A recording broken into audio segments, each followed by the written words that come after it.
Well, it's definitely going to go to the next round. Right now, 200 or the next round of 200, right? Right now, so we're about to see later this month the second tranche of the first round. So this $16 billion that's coming in August will bring tariffs on each side to 50.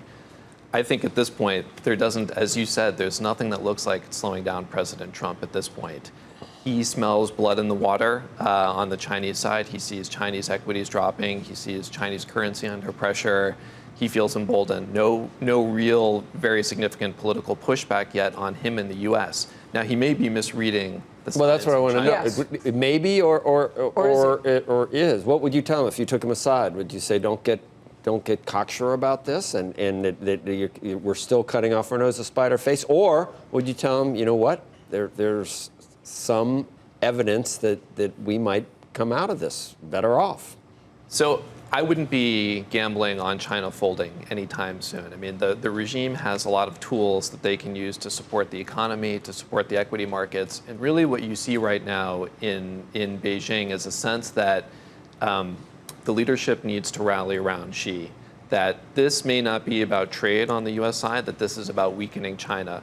So some of the sentiments that were in Chinese state media overnight, that increasingly, I think, reflects the view, even in policy circles in Beijing. They're wondering, Trump is upping the ante without leaving much time for negotiation. So there is an embattled feeling in Beijing right now. Does he want to hurt China or does he want to help the United States at this point?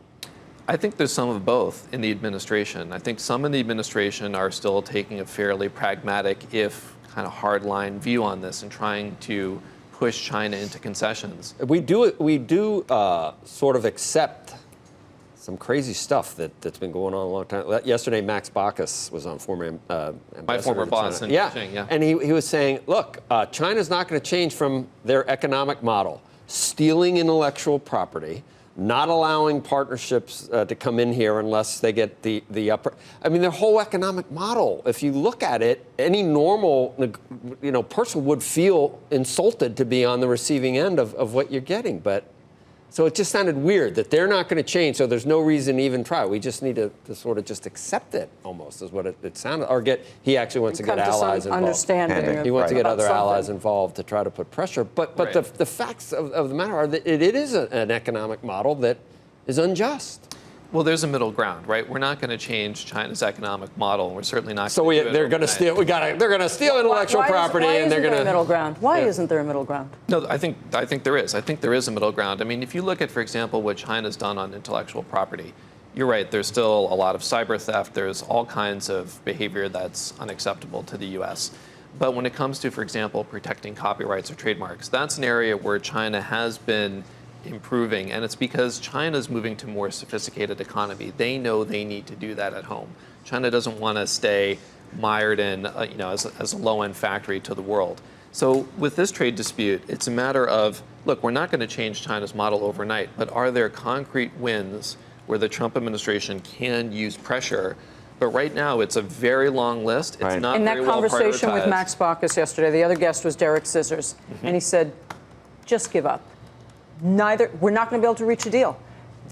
So then what? Economic model, we disengage. We start to assume that we are just going to do far less business with China in the future, and that's the way it's going to be. I think that would be painful. I think that's pretty painful. I think that's a pretty dark view. There are some industries where maybe we have become integrated with China to an extent that is not ideal for national security. Or for the resilience of the U.S. economy. But when we do this broadly, I mean, this is a big price to pay for U.S. companies. This is a market that I don't think we can afford to sit out. So I think you've got to engage. I don't think it's time to give up right now.